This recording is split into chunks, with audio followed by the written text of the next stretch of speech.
Well, thrilling finishes, dramatic collapses, the odd umpiring debate, just another week in an action-packed AFL season. Let's have a look at the very best and worst of the weekend in Hot or Not. Footyology's Hot or Not is proudly brought to you by Trade Institute of Victoria. Start your future today at tiv.vic.edu.au. Okay, take us away, Finey. Remember when Peter Moore left Collingwood to play for Melbourne? I do. Do you remember the they sign? put up that banner, More filth. Do you remember the sign that appeared? Well, I've got a feeling that is safely tucked away somewhere or long burnt, because all is forgiven. Peter produced Darcy, and of all these young forwards, tall, lanky and promising, he's arrived at the station. He's a ripping footballer. I hope we've got some footage of the... Getting his head smashed into the advertising hoarding. Yeah, but it didn't affect him. No. Well, I was down the boundary and he came off, and it was like it wasn't so much a cut as like a graze right across his forehead. And it was a great week for NAB. I think they announced a $920 trillion profit, and they got all the extra promotion that you can only get when a champion hits your hoarding front on. That's how hard they hit their customers, Finey. I love the big banks.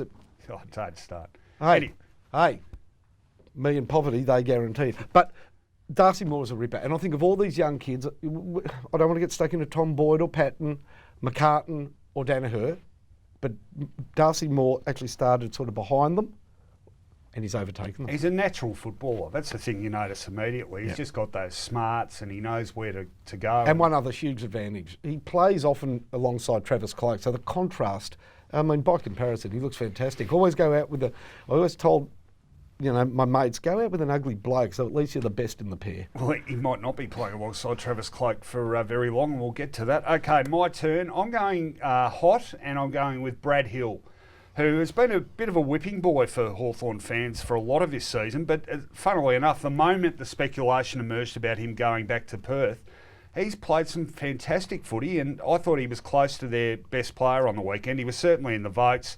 He and Isaac Smith just make such a huge difference to Hawthorn. I think they're the two who tipped them over the edge from being, flag chance to a likely flag winner just because of that pace. And, kicked goals, gave the ball off, all that run. He's been terrific for at least the last 5 or 6 weeks, and good luck to him. In the early years of Australia's colonisation by white men, the worst of the worst were threatened with being sent to Van Diemen's Land, and most of them straightened up their act. We now have football's equivalent. They threaten to send you to Fremantle. Yes. Yeah. It's a nice place, but I don't know about the footy team. Well, at the moment they've got major issues, don't they? I've got a knot. And it is? Ron Barassi's coach, I'm not that old, and Ron Barassi's not that irrelevant to the game, that the way he coached is so thoroughly alien to the modern coach that his behaviour would be seen as workplace bullying. Remember when he dragged Malcolm Blight for kicking a goal and not handballing? From the boundary instead of centering, yeah. Yeah, well, have a look at this goal by Toby Green. Leon Cameron should have dragged him and been on the ground to kick his ass. It manifested itself in their worst loss of the season. He gets the ball, he's at centre-half forward, he draws the player, and there's Jeremy Cameron streaming into the goal. The only player between Cameron and the West Coast player was another GWS player. But at high speed with an oncoming player, Toby Green did it all for himself. And have a guess what happened in the game. They lose because they were a combination of showboat and hubris. You know what? Are they that sure that they're going to be good for the next decade, that they don't even care about mucking up a chance of the top 2 or the top 4? Oh, I think it was a big reality check, and I'd just like to he didn't care. Press conference, he was asked, apart from the last 10 seconds, any other issues? He goes, no, love the game. I'd just like to add that Toby Green's a warm and wonderful human being. Okay, I'm coming up Especially if his dad Mick's watching, who I know. And love you, Mick. Mine is a knot, and for about the 3rd time this year, it's the Fremantle Football Club. What a disgraceful season they've turned in. A side that played off for a spot in the grand final last year. They have been lamentable. And it's not all just about injuries. There's been no spirit. They came out, they lost their first 10 games, rallied for 3 weeks and won 3. Now they've lost their last 7. Peter Sumich has already left the club as an assistant coach. There's speculation about Hayden Ballantyne. There's speculation about Michael Barlow. The chairman's just announced he's stepping down. Look, if this was a Melbourne club, it'd be filling the papers because they are an absolute rabble, not just of a team, but as a club at the moment. And it's one of the most amazing falls from grace in as quick a time as I can ever remember in footy. Okay, speed it up. Okay, just on Freo, every player at the club, everybody involved in the club can be best summed up by their new chairman. His name.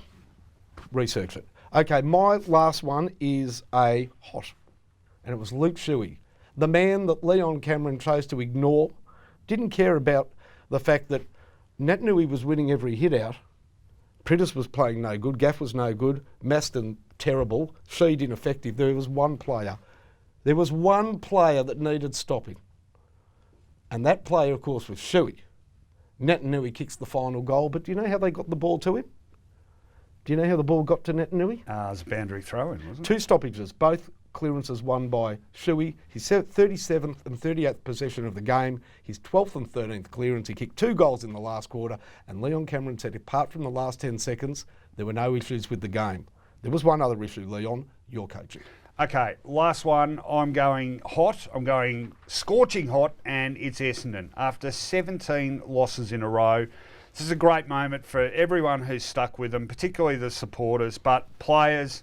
There's been a lot of pluses out of this year, you know, disproportionately so for a side that's won 2 games. There's Tipungwuti, Fantasia, Joe Danaher's really stood How about up Hartley's all courage? the season. Hartley's courage, had his nose plastered all over his face.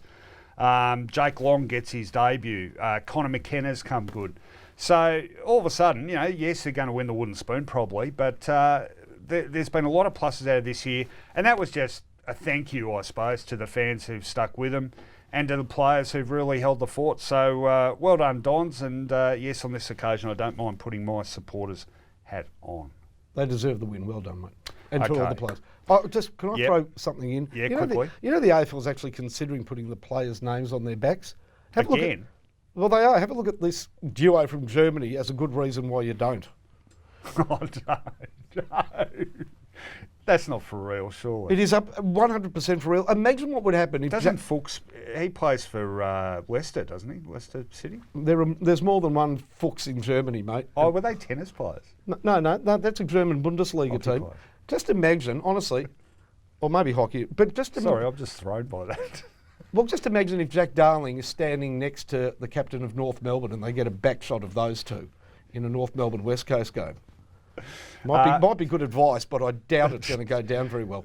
Okay, and I'd just like to apologise to all our viewers under 18, mum and dad. Sorry, we do try and make it family-friendly show, except when Finey does one of those improvisations. You know, with all the programs they've had in place and the youth girls coming through, like I went and watched the Youth Girls Carnival a couple of months ago and I was blown away. Like they were, you know, the skill level and the way they moved the ball was phenomenal. So the skill is definitely there.